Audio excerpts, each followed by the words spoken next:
If our mantra here at Christian Cultural Center is Christ in Culture, and one of our core values is education, then it should be okay for us to talk about mental health and the effect it has on the Black community.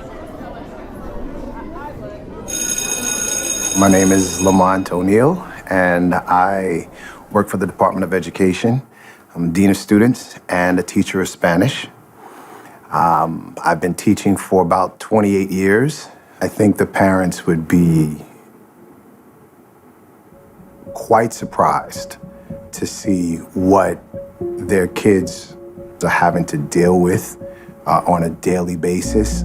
Incidents, moments, experiences that are attacking their psyche through the course of a given day.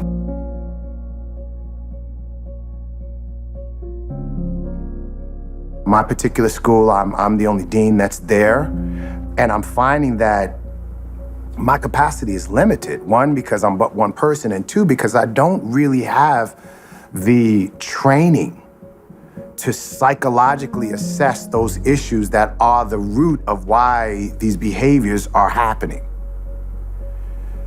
But there's no one else.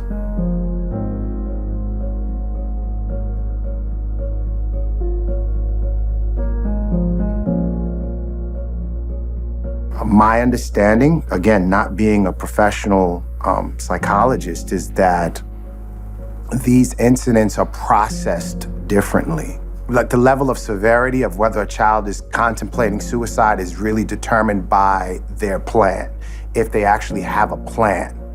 So when the guidance counselor or the social worker is speaking with them, they sort of assess whether there's an actual formidable plan that the child had to harm themselves, as opposed to just thinking, you know what, today I just don't want to live anymore. I want to die. But it's not as severe. That's not as severe as if they say, I want to die and this is how I'm going to do it, or at least, and what I find sometimes as school officials, we're so good at reacting than rather responding.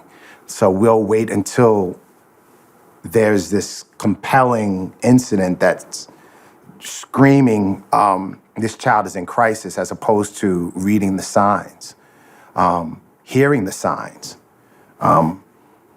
responding to the signs before they actually manifest themselves into a genuine attempt. And that's sad. What a lot of people don't tend to understand is that behavior is secondary. Behavior is never your primary reason, your primary source to make a decision. Something happened before that behavior took place. Something was said, something was done. And so can we get to acknowledging that component before making these major decisions? It's so hard oftentimes to convince parents that their children have gone through experiences that have left indelible imprints on their souls. It's hard. It's really hard for them to accept it, because a lot of parents that I've dealt with, they take it personal. They feel like it's an assessment of their success as parents, and that if this has happened under their watch, then they're in some way or another responsible. It's not an assessment of you as a parent, of what you could have done or should have done. It's more importantly that this experience of life has had this effect on your child, and your child needs help. They're crying out for help. And you should not feel that it's a stain on your family's honor or on your prowess as a parent to do everything that's necessary in order to get your child that support. One of the things I would say to a young person that feels as though they are in a situation where they're unprotected, it's okay to not be okay.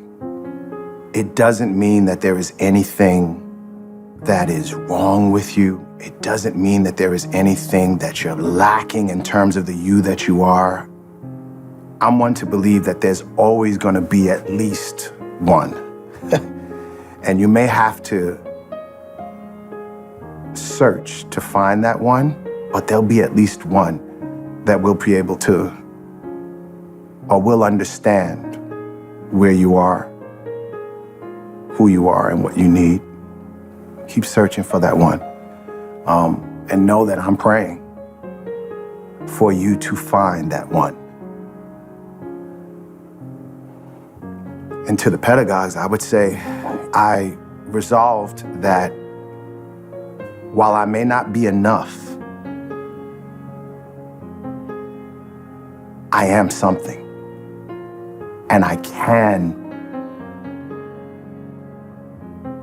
in my space of something, make an impact on someone.